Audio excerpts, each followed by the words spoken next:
you everyone for being here tonight. I would like to call this regular meeting of our Town Planning Zoning Commission to order, and it's Monday, March 7th at 6:30 p.m. Hi, everyone. My name is Rob Klee. I'm the chair of our Woodbridge Town Planning and Zoning Commission. Other members who are with us here tonight include Yoni Zamir, Andrew Skolnick, Jeff Kennedy, Kathy Hunter, and we may have others joining later during the session. We're ably supported as always by Chris Sullivan, and who's our town land use analyst and zoning enforcement officer. We're still operating remotely, although this may be the last time, right, Chris? If we can get into yellow for 3 weeks in a row, we can see each other in person. So let's all hope that we are going to be heading in that direction and we can join us all together. But in the meantime, thank you all for putting up with the technology and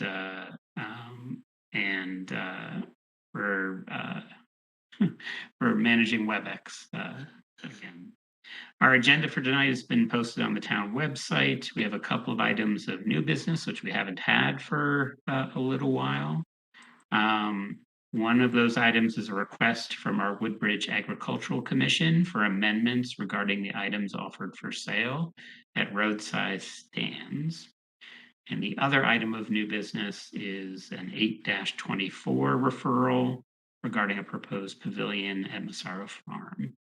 And I see that Susan Cassidy has joined. Thank you for joining us. Good to see you. Glad your other commitment didn't delay you too long. I literally have been just going through my opening spiel, but good to see you.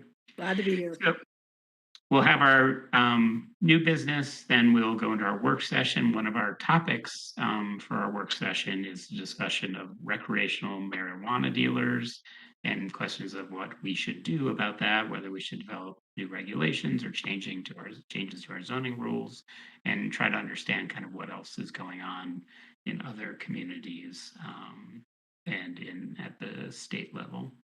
We're also going to talk another item for our work session about engaging our consultant to help us review our existing regs and help them be a little more user-friendly and internally consistent.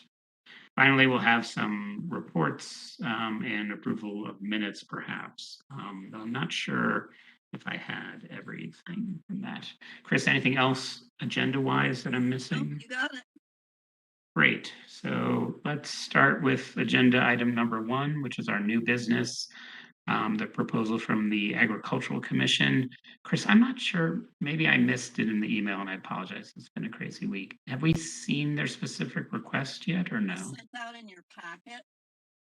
So it just amends the existing regulation to include allowing the sale of items other than what is produced on the site. And I'm sorry, Chris, you said that was in a packet? Yeah, you should have gotten a packet.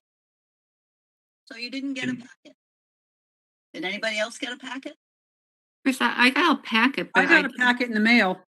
Okay. I didn't see that particular item though in my packet. Yeah, Chris, I got the packet too. I don't think it's in there. Okay, it should have been. It's a very simple text change. It can't be acted on this evening. Obviously, it needs to go to the Council of Governments. That's why there's nobody present this evening to discuss it. So basically, all I need from you is a motion to receive it and schedule for public hearing, presumably at your next regular meeting, which would be on April 4th. Although, if we don't get comment back by then, it might be better to schedule it for your regular meeting in May. Because the SCROG meeting is this week, and I don't know if we can shunt it to their agenda that quickly. You can't because I already got the agenda for this week and it's not on. Yeah. So in that case, we should schedule a hearing for your regular meeting on Monday, May 2nd. I'll make that motion. Second. Does that motion also need to include a referral over to SCROG for their review? That's just part of what we do. Yeah, no. Okay. Is motion's been made and seconded. Any discussion on the motion before us for a minor change to our rules about items for sale at roadside stands? Seeing none, all in favor of scheduling this for a public hearing on May, which date? I'm sorry. May 2nd. On May 2nd, say aye. Aye. Aye. Any opposed? Any abstentions? Seeing none, so we'll have this on our agenda for May 2nd. Thank you, folks. And we'll note that Susan and Kathy are seated for Larry Greenberg and Paul Schatz, who are currently not joining us. Okay. Thank you. Next up is our 824 referral. And I know that this was a later addition to our agenda, and you emailed out a 6-page document of the referral from the Board of Selectmen regarding a learning garden pavilion to be constructed at Massaro Farm. Katie Poole is here to discuss that with you. Great. Wonderful. Katie, if you would like to, oh, there you are. If you would like to join us, and if there are things, Chris or Katie, did you want to share anything via WebEx or just talk? Either one is Oh, fine. I can just talk if you've got the drawings. Do you all have the drawings? I think everyone does. Yeah, Yes. Great. go right ahead. So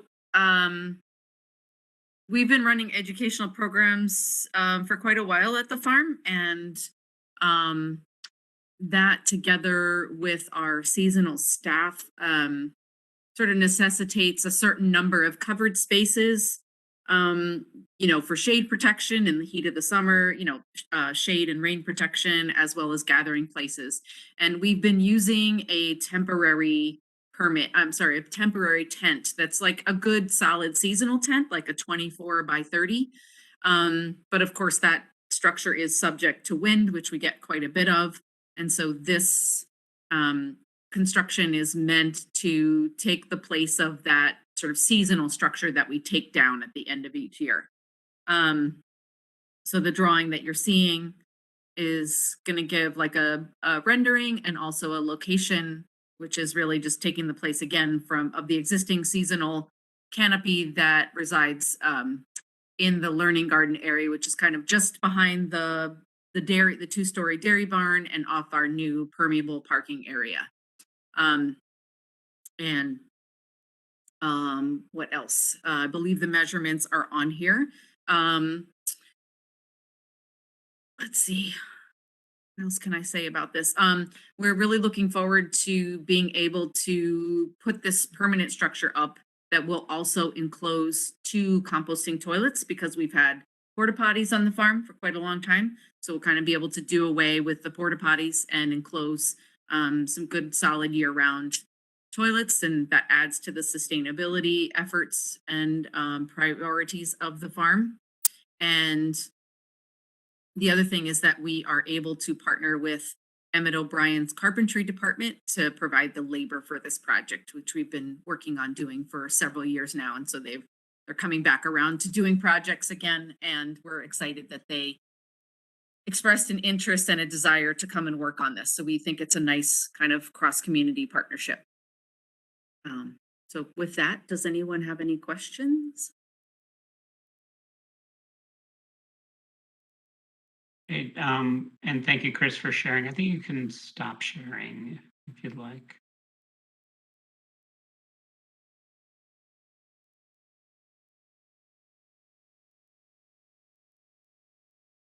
I think, Chris, you're still sharing your email. Yeah, I'm trying to get back into to where I need to go. I'm not that talented on this thing yet.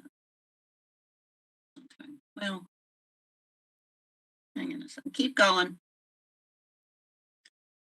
So, commission members, anyone have questions for Katie? When would the Emmett O'Brien folks start the construction, Katie? They're hoping to start in April. So we've been talking with them throughout the winter.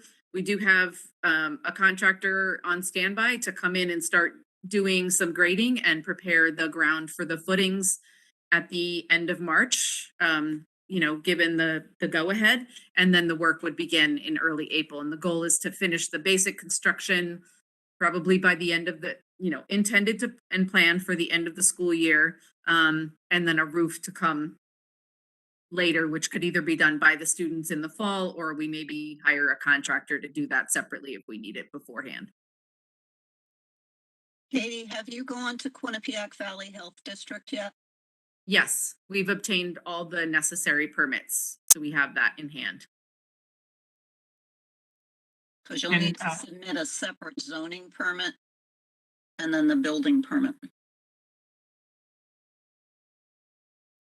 Yeah, Chris, I was actually, before we get, I was going to ask just for our collective edification.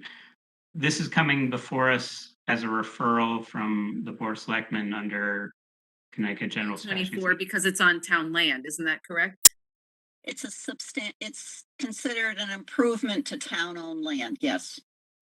Yeah, that's what I was driving for. And so our role here tonight is not in the approval of zoning permits or other sorts of No, things, but I it's just, more as long in, as Katie's here, I just want to make sure that they're talking about starting at the end of March, and I want to make sure everything's in hand to do that. no, understood. I just wanted to make sure we were doing the right things here. We're not actually here to, this is not an approval. We're here though to No. give our It's all Thanks. handled in-house. not correct. No, and on the 824 referral, our role is simply to say that we agree with the Board of Selectmen that this should. No, that you Continue. find it in conformance with your town plan. Thank you. So with that in mind as our review, and I think this looks like a terrific addition. Makes a lot of sense since you already are doing the programming and the activities under a temporary structure, to have a more permanent one. Just from a quick look at the diagrams, it seems that it is like other things I've seen of this nature. I think of the Ag Experiment Station as a very large one of these. But, this is probably not nearly as large, but it's nice, sort of open when needed, and has shelter from light rain when needed as well. So, Yeah. Other reactions from our commission members? So we've got a 20 by 32 footprint, basically.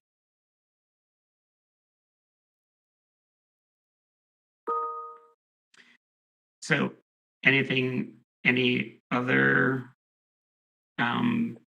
Chris, do we need a motion? Yes, you to the- do. Yeah, a motion to the effect that the Planning and Zoning Commission finds that this is in keeping with our town plan of conservation development. So moved. I have, Yoni's moved. Any second? Second, I think Kathy beat you, Andrew. So Okay. it's moved by Yoni and seconded by Kathy. Any further discussion on the motion before us? Hearing none, all in favor, say aye. Aye. Aye. Any opposed? Any abstentions? Yep. Excellent. Go forth. Exciting And stuff. we'll be, yeah, as Chris, as you know, we're working with Bob Tucker, and he knows the process, and he'll prepare the permit applications forthwith. So we appreciate that. All right. Well, thank you very much all, and yeah, have a good evening. You too. Okay. Thanks. So, Chris, I think that's the end of our new business. We can move to our work session. Correct. Wonderful. So in our work session, the first item is a discussion of what we think about, what we might plan to do regarding recreational marijuana dealers. And Chris, I know you passed along a summary from Kathy. Yeah, that was in with the, your- I did a hard copy in the packet that you didn't get. So it very well could be sitting out in my mailbox, and I didn't. I did get the packet and I got the thing about the Massaro Farm too. It's in my mailbox on, when was it, Friday or Saturday, Chris? Probably Saturday. I actually mailed them. Yeah. No, I think I got it on Saturday. And I didn't check my mail. It literally could be out there today. So that's probably on me. But on the sort of question, and Kathy, I don't know if you want to give a sort of quick summary of what you shared earlier about kind of the status of marijuana dealers. I may also ask Andrew if you've seen things through your role in Scrog and sort of getting a sense of where others are going. This is an opportunity, I think, for us to kind of brainstorm on what next steps we want to take, and then think about procedurally what we would do to take those next steps. Or actually, maybe it was Susan that shared. Apologies, Kathy. I was saying you shared it. It may have been Susan that shared something via email. I think it was Kathy. Okay. Yeah, it was something that I saw through the Connecticut Post. They had like a cannabis mail list to get emails on updates, and I thought the first one was really informative because it had a link into what every town in Connecticut is doing regarding the regulations. So I thought it was just interesting just to preview what everybody else is doing. So that's why I sent that along. My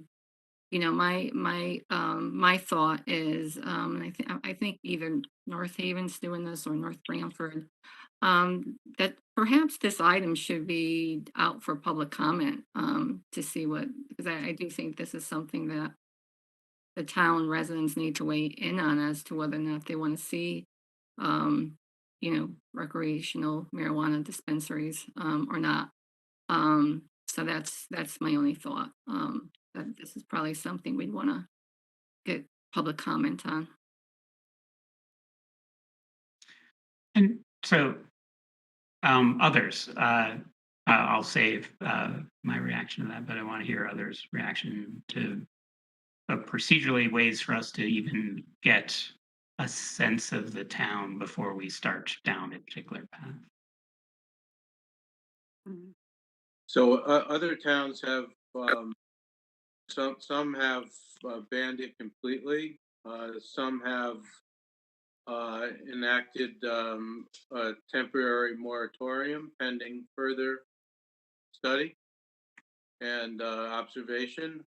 And some have allowed it and regulated it. Regulated it. Yeah. All of the above. And I think do. Oh, go ahead, Andrew. No, I think when we first raised this issue a few months ago, we had discussed that it's not that much different than the vape and smoke shop that already exists. Right. And the vape and smoke shop that exists under our regulations is not regulated. Well, correct me if I'm wrong here. It's not regulated as tightly as alcohol and liquor sales. Is that right? That's correct. It doesn't, you have adult establishments and then liquor, which are far more rigorously regulated.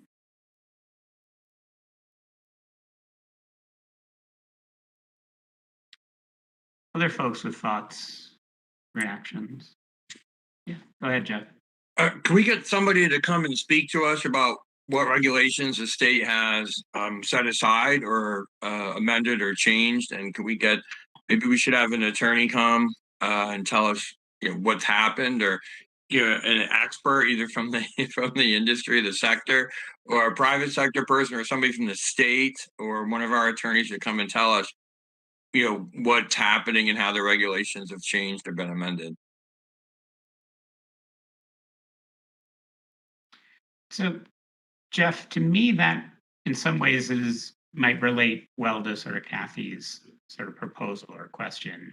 And I don't know procedurally yet what the right way to do this, but it seems like there would be an opportunity to have, call it a public forum on Woodridge's choices to go in this regard on marijuana dispensaries that could have an introductory short 5-10 minutes on what the state of the law is, a short presentation by someone in the industry, or and then go into a more open public comment session.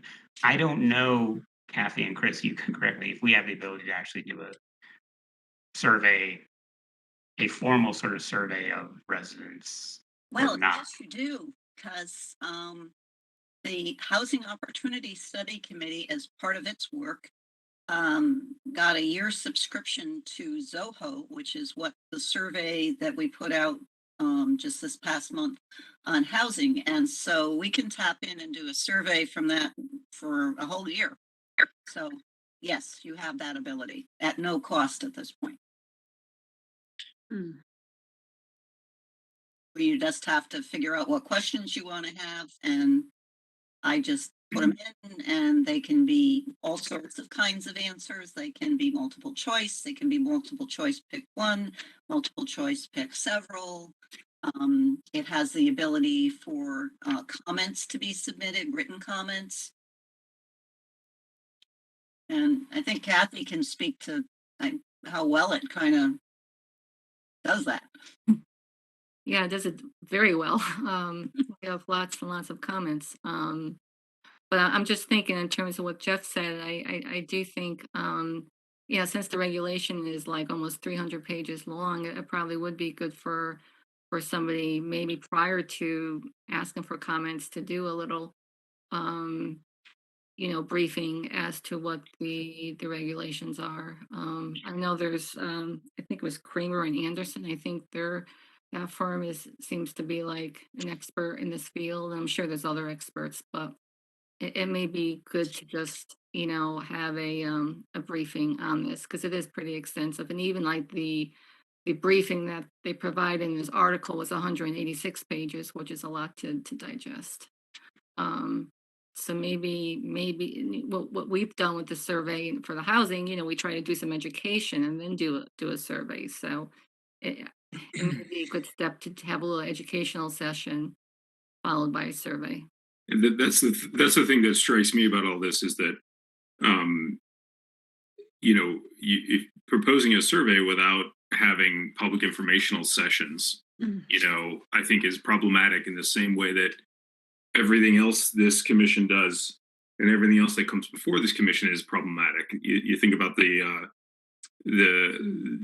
approval of the for the athletic fields, for example.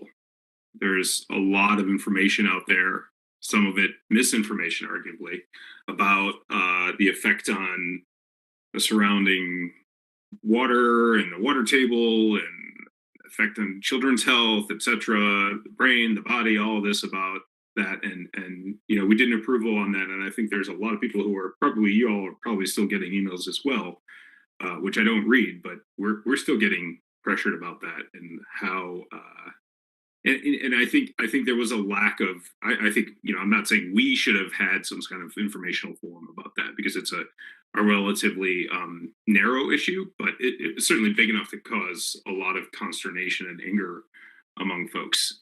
So I would say that if we're going to have a survey, it should be accompanied by some kind of forum that, and maybe even a question on the survey should be, did you attend any of the forums or forum? Did you attend the forum before? I'm not saying you can't answer this survey. You're free to answer the survey, but just curious, did you attend the forum?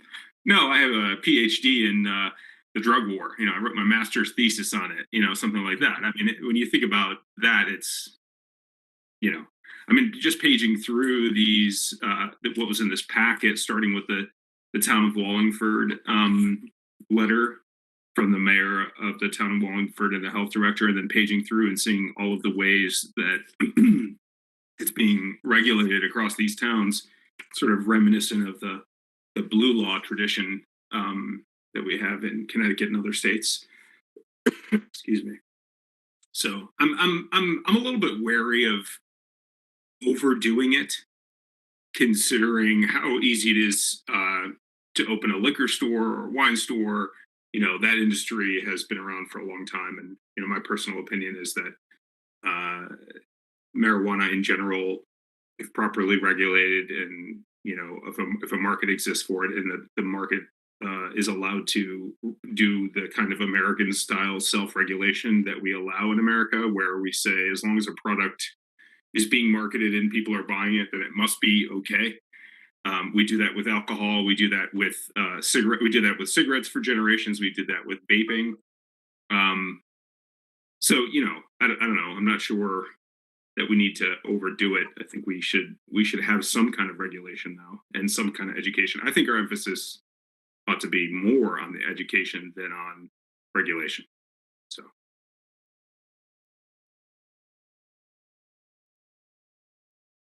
Other thoughts?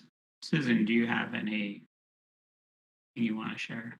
I think Yoni's points were pretty point on. I mean, and everyone said the same thing. We need to have more information before we can ask anyone their opinion. I think it's a good idea to send a survey out, but to send it out without giving information, you're just going to get a bunch of emotional reactions and not anything real that we can work with. So I don't think we should put the cart before the horse, but I think we should do both. We need to get the pulse of the town before we make a decision on this, I think. So, so thank you. And I guess a follow-up question I have on that is this something that the TPZ should do of its own, you know, sui generis, kind of our sort of effort? Is this something that we would enlist the Board of Selectmen as a convener of that question? Mhm. I think it can go either way, and I think we have the authority to do either, and we have a technology we can use. I just sort of raise that as a question, just for your thoughts on who the best host and convener is for this type of, particularly if we're talking educational forum first, then survey second, and eventually a formal rules making process, which would have its own public hearing and comment section with us, which would seem to be the third thing in that, in the last thing in that order. Let me say in response to that, Rob, that I do not want to add anything to Ms. Sullivan's plate, because she's got a lot to do, and so having to convene a forum, you know, seems like an extra load of work. I know she probably wouldn't have a problem with it, but it does seem like something that the Board of Selectmen should selectmen should be. If I can weigh in as staff, I would tell you that I think because it's dealing with a regulation that you're considering doing something with, that it should stay with you. The Board of Selectmen doesn't have the ability to adopt zoning regulations.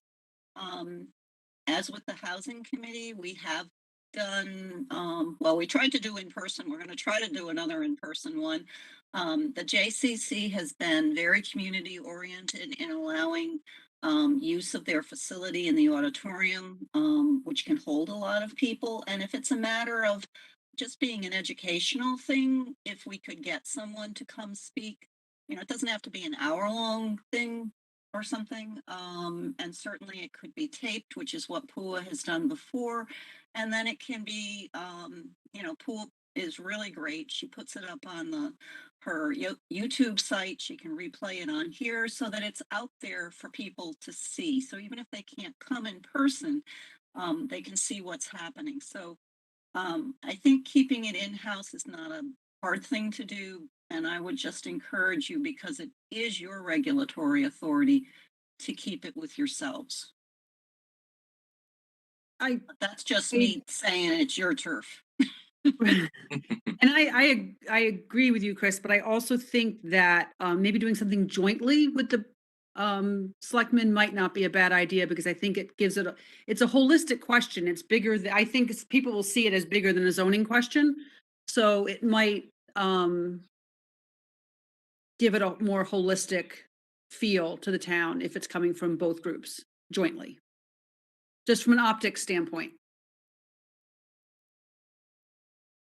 And Susan, that's what that's why I brought it up, because it does seem, yes, there will eventually, you're completely right, Chris, it is our narrow regulatory process at the end, but I think at the beginning, we're at the wide end of the funnel where I don't know if everyone in town really knows that this is actually now happening, that this is now part of what towns are making decisions on broadly. And Susan, I do like that idea, if not even co-sponsored, but at least to have an invitation to the board of selectmen to come and perhaps, give their thoughts or views on it. I think having something that recognizes that where the sort of elected leadership of the town has an opportunity to hear from the town on this topic and or weigh in on it.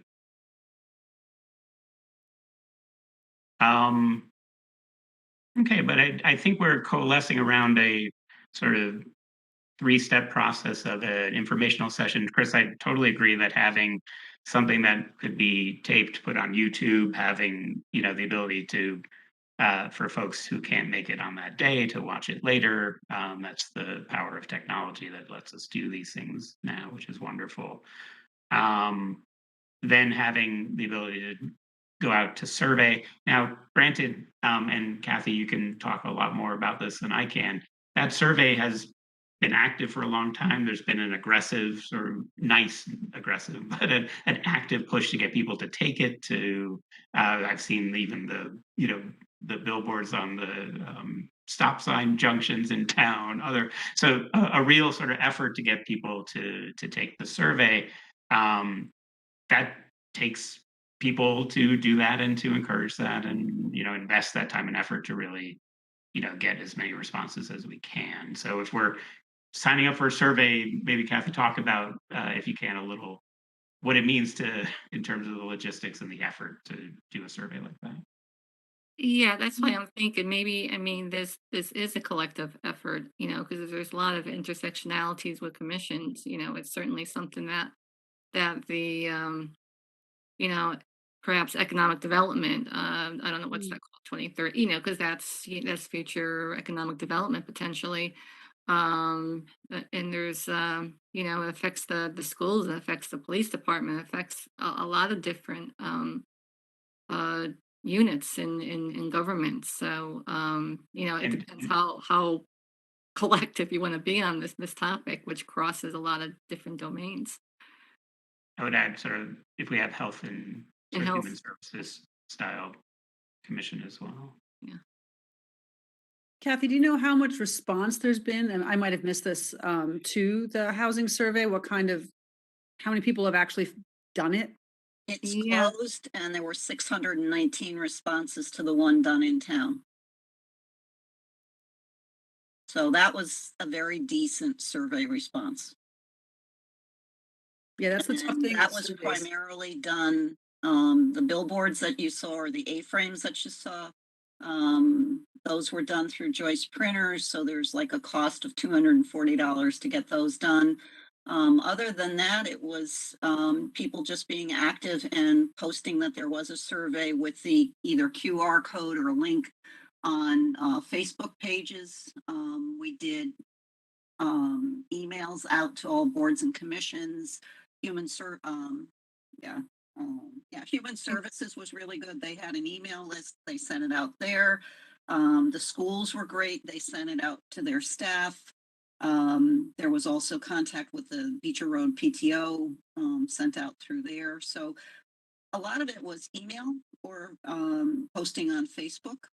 They did have some members of the housing committee who's spent some time down at the recycling center handing out flyers. And then we also had flyers that were available, and we did do some hard copies that we left at the library and the senior center for people who just weren't comfortable, using a computer. And we So- also had it in the publications, the Woodbridge Town News and the other Woodbridge newsletter. And it was on the town webpage, the events page. So.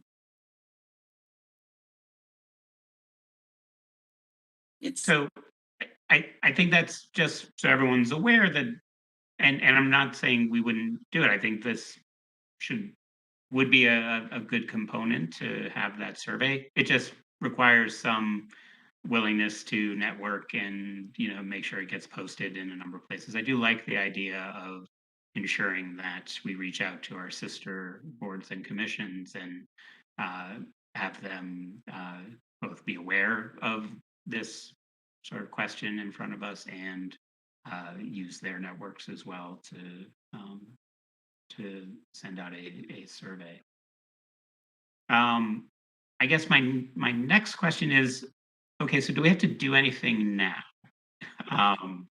Which I know some other communities have done the moratorium for a certain amount of time and to allow the town to decide what to do. Is that absolutely necessary if this is if it's not listed in the things you can do? Is it prohibited, or is this in the world of it's just commercial, so it's allowed? It's not prohibited. So, well, first, in response to your first question, I don't think that the state is handing out the licenses until 2023. So that's the time limitation. But if we allow that time to lapse and we get into 2023, theoretically, any establishment that otherwise complies with existing regulations for adult businesses would be able to open without any specific regulations addressing this issue. So if you do nothing, it's allowed in accordance with existing regulations. If you do something, you can regulate how this business, what would be required for this type of business. And Andrew, just to make sure I heard you correctly, you think that it would fall under our existing regulations for adults? But Or not I think necessarily? I think Christine said that the existing smoke shop was just regular retail. Didn't you say that, Chris? Yeah. yes, I did. Yeah, so it would be regular retail then. I mean, that there is one thing that I when I was looking through this, a key provision is that if the town takes no action, cannabis establishments must be zoned as similar uses may be. So I think that's what we're saying. Yeah. So in theory, we could do nothing now, or at least for this foreseeable couple, 2-3 months or whatever, to see how the idea that we just sort of discussed tonight, and if there's any significant delay in all of that, and we don't have consensus or we don't feel like we can do something, then in theory, later on this year in the fall, we could potentially pass a regulation prohibiting for the time being, right? Or moratorium of sorts. Theoretically, yep.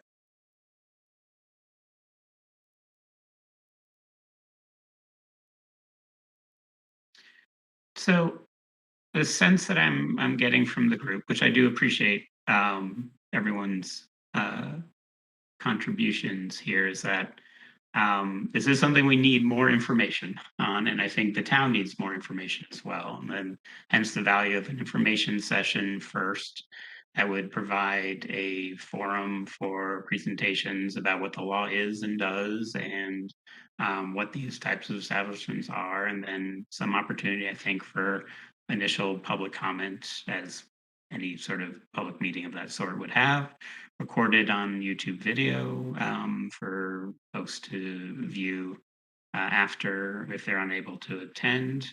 That would then lead into a survey, which we could work on and develop up until that point.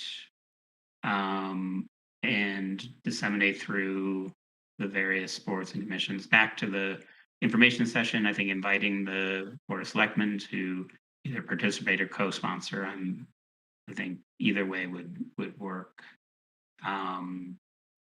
Then a survey that disseminated through various networks and channels. So we have that opportunity to do a survey. Perhaps we can find examples from other towns that have done surveys.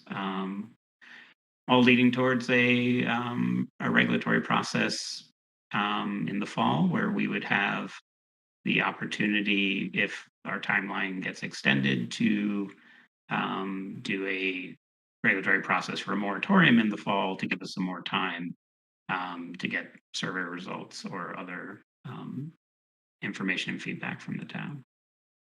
Does that sound like a reasonably good summary of what we've talked about? Yep. I would say Okay. so. Chris, do we need to do anything more formal than that? Not at the moment.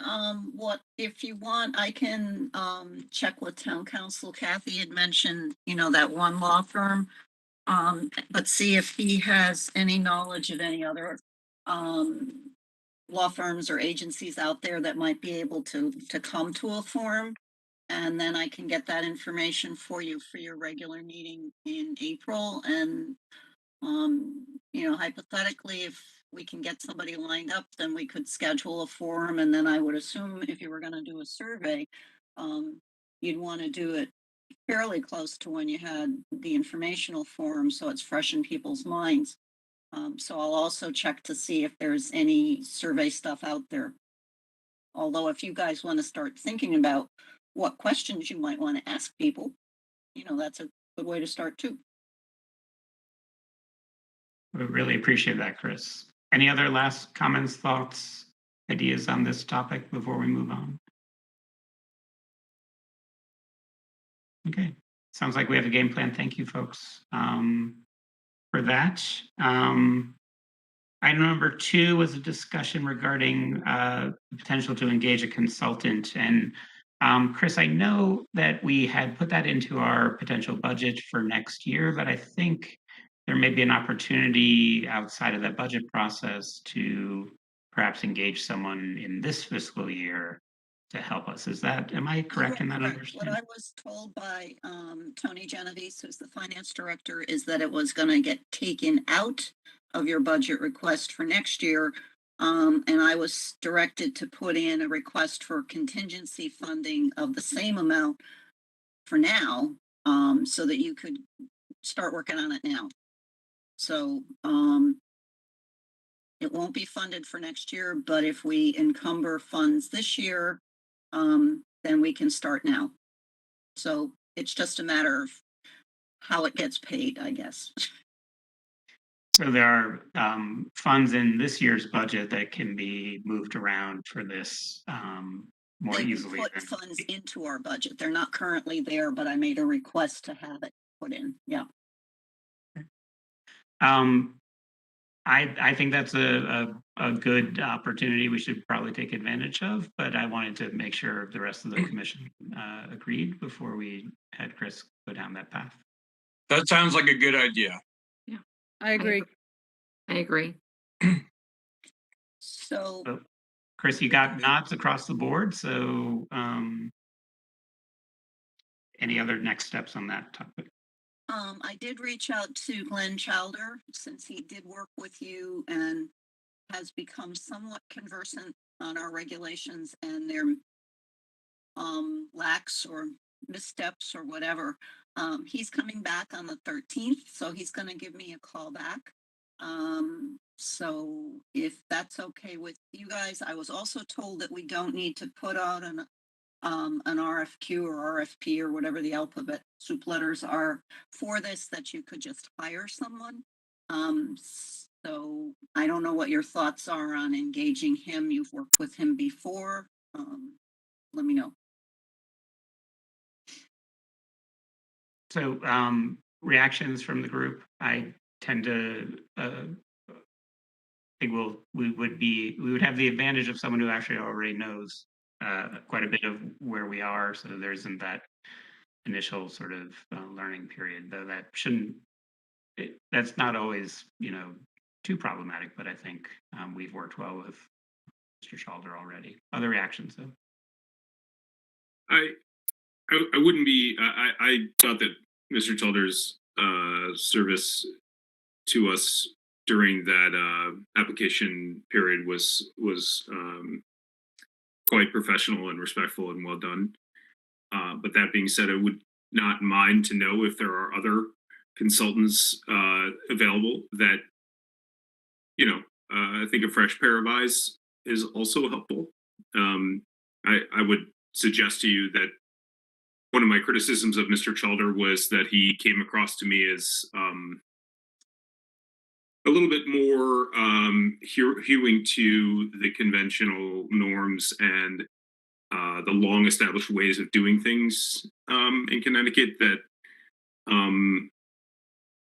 I think can sometimes, trying to be as diplomatic as I can here, can sometimes be a little bit problematic for the forward movement of our state. I think the state in general has been mired. Having lived in several different states in my adult life, I think our state has been mired in some ways. We have a lot of great things going for us, but I think Mr. Chalder, to me, he evoked sentiments. I think at times in the way that he presented information that I think we could benefit from a slightly fresher take. I think there's an advantage to having somebody who is already familiar with our regs, but I also think there's an advantage to a fresh take who has no prior experience with us. So that's my view. Thanks, Yoni. Others who want to weigh in? I don't think there's a downside to putting an RFP out there and seeing what other options there are. If no one else, seems exciting, then we've got someone already that we know we've worked well with in the past, but it doesn't hurt to get other submissions, does it? I guess, and Chris, you'd have to help us out here. The only question is time, whether we're on a tight. We're on a tight schedule, and what we're not looking at the moment is as much radically changing, or not necessarily radically, but changing a lot of your regulations as much as cleaning up things that are missing and putting them in a more cohesive form. And one minor background, well, it's not really a minor background thing, it's a major background thing, is that when these were done in 2019, they were done in a format that didn't make it easy to produce them or to change them. So when you update your regs now, each section of the regs is in its own file. And so I have to, coordinate all the numbers and all this. And the hope was that part of what would be done at this stage of the game, and it's not to say that you're not going to continue with this process, is to at least get a document that's all in one usable thing in terms of being able to be easily updated. Because right now, it's not that easy to update it. So a lot of it was in my head, looking at tables that were missing, sections that don't mesh well with each other, taking the whole document and turning it into a document that is one document rather than 6 different sections or whatever. And then you continue the process by, looking at what it is that you want to change in the future. Because you do also have to have an update of your town plan by 2025. And when you look at that, that may generate a lot of things that you may want to change. So I can just say, Mr. Chairman, in response to that explanation, that I would say that it sounds like what Chris seems to be saying is that we could really use the help with a technical assistance regarding how to update it for clarity and understanding, less so than an imprint of a potential path forward regarding updates and regulations that need to be changed. I think we're sort of awash in information, particularly these days, into how there's a lot in the public discussion in these days of how regulations could potentially be updated and changed, and that's very much a fight that discussion that's being had across the state. So with what Chris just added, I don't have any problem whatsoever with bringing Mr. Chalder in if she thinks he can provide a very good technical expertise in that regard. You know, I think he, That, I think he that, can, and I think that in response to, you know, your need to have to update your town plan, that will generate a lot of discussion and whatnot. So Andrew, I think you had something. no, I was just gonna say that, as I understood it, the purpose of this was no more than, editing, for purposes of making sure that our current regulations were, uh, intelligible and legible and understandable and and consistent functional. and Yeah. functional.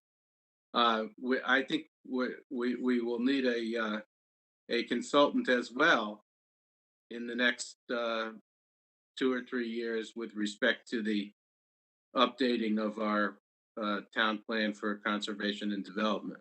But that is not this.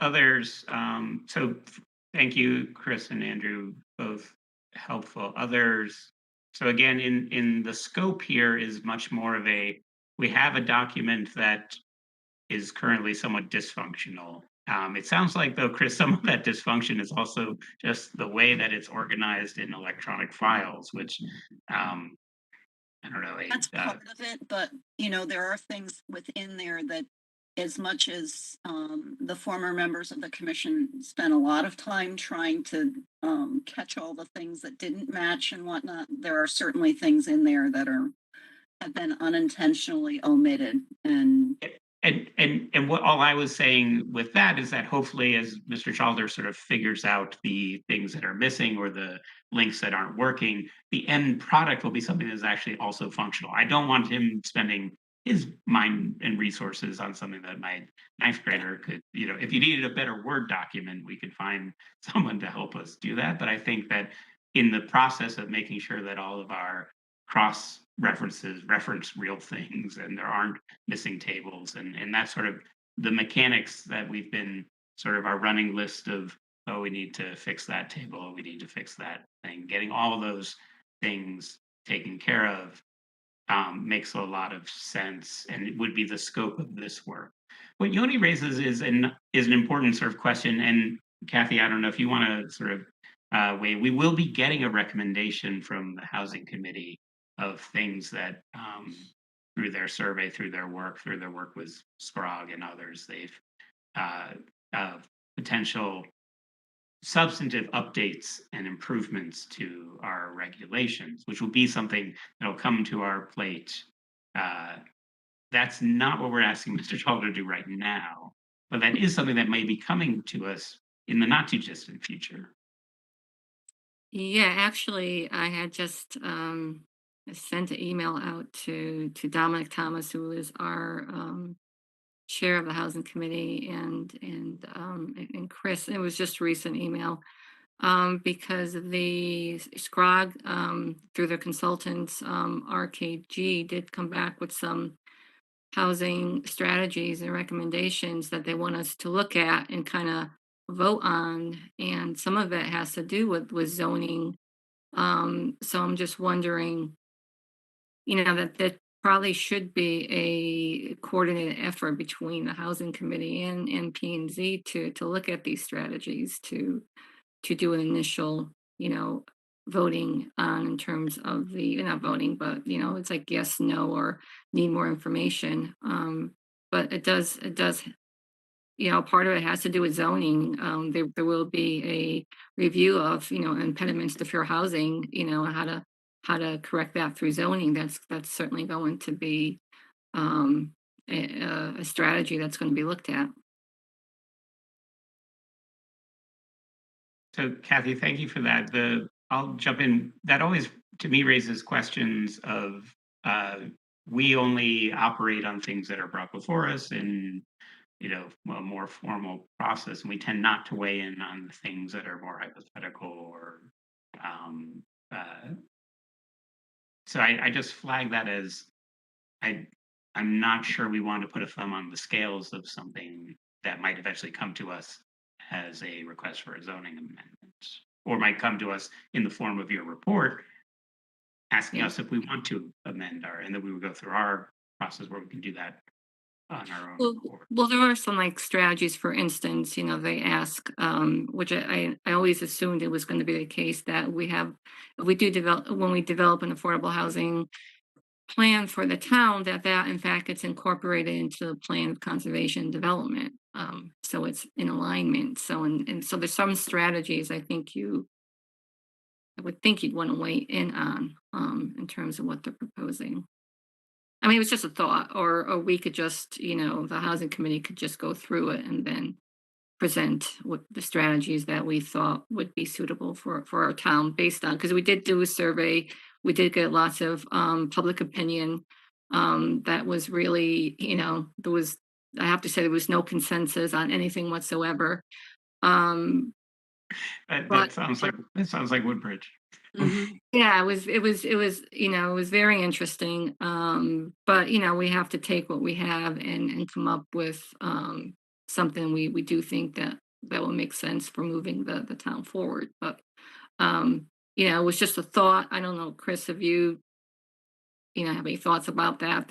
When I was going through some of the strategies, I thought some of them probably would need the feedback from P and Z. I tend to agree with Rob. I think that the housing committee needs to come up with its own report. And similar to when town plan of conservation and development is done, part of what that plan at the end indicates, well, this part could get handled through the Board of Selectmen, this part can get handled through planning and zoning. And so I look at the housing report as something that way, so that it's something that can come to planning and zoning, and then they can, I mean, it's fortuitous in a sense that they are close to having to update, or you are close to having to update your town plan, because then you can update it, rather than piecemeal. You can look at the whole plan and then as appropriate incorporate what needs to get incorporated. And I just don't, as Rob says, having a thumb imprint on something before it's even brought to consideration.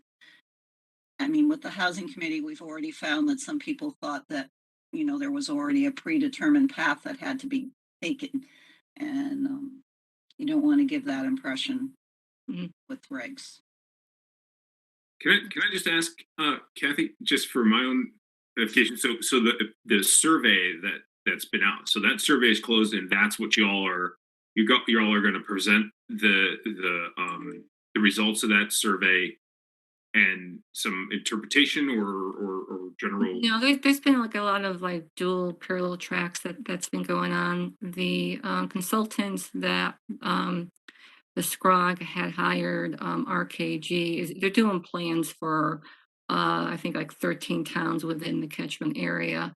So they did their own, data analysis on the housing market, and they're right around town, and just studying, just knowing different strategies that work in, our type of areas, and they developed some strategies based on some of the feedback they had from some of our sessions, but then based on their own, expertise in the area. And so they developed a menu of different housing strategies that run the gamut from, an overview strategies from strategies on rental and on home ownership, on supply, on preservation, and just pose different strategies we could take in those different areas. And some would work and some really aren't germane to Woodbridge. Um, and they just wanted us to just kind of get a sense of which ones would really fit for our town. So are they looking at the data and saying, based on what we see in your opinion poll, here's what we'd suggest? Or is that- That's part of it. It's not all of it, Sure. but they are looking. I'm sure they're going to be. I mean, they came up with this, I think, prior to them even having the survey results. They had come up with the strategies. It just so happened to be, that's just the way it timed out.